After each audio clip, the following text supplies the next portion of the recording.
This is vastly more complicated than my other guns, because you have to remove something after a zombie potentially dies. So, first let's do the basics. You add the freeze gun tag to someone. You can use this command to give the arrow freeze only off that player. Then what you do is you execute at the arrow, and then you execute at whatever you want to affect. In this case, it's a zombie. So you execute at that zombie, and then you fill ice around them. I use blue ice so it doesn't melt. Packed ice doesn't melt.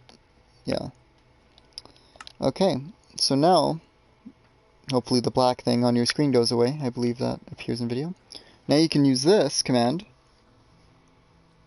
which will, isn't that the same command? Oh yeah, sorry, this is just a copy of that command. I don't know why I clicked that. I meant to click this one, which does nothing yet right now.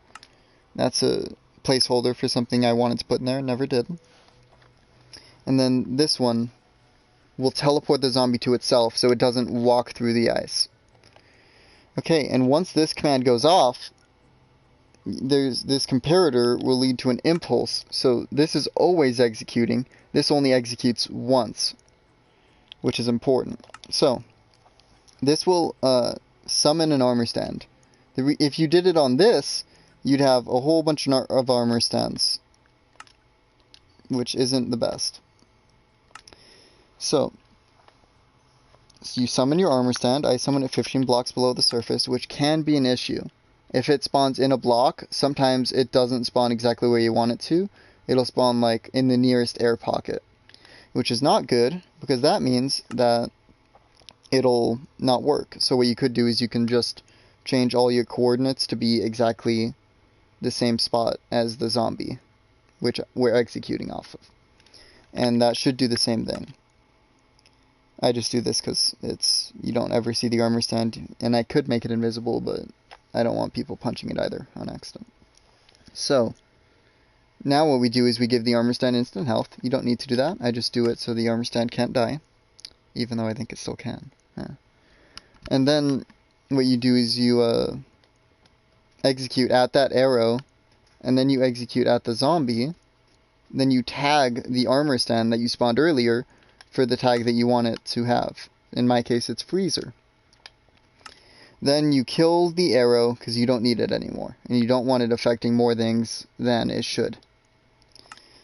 Then what you do is you execute at the armor stand, which is now tagged freezer, and then you fill this area with air to get rid of the ice, and this should have a tick delay on it, and that's how long your ice lasts. So I believe I got the tag.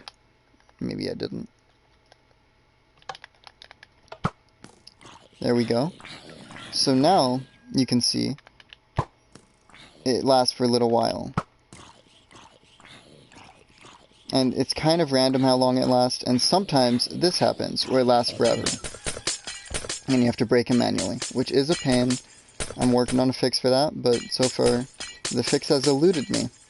Because usually what happens there is this never triggers for whatever reason. So, yeah. Oh well.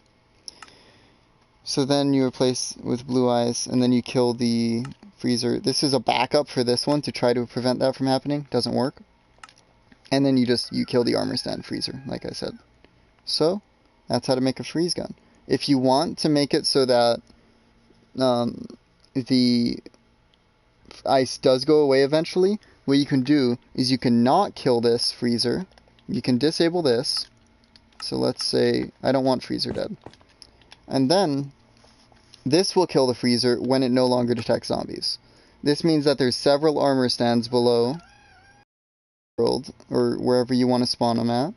They'll stay there until this one tests for zombies, and then gives this one the all clear to get rid of the ice. So if I'm correct, I don't use this system anymore. It was just theory, but as soon as this zombie dies,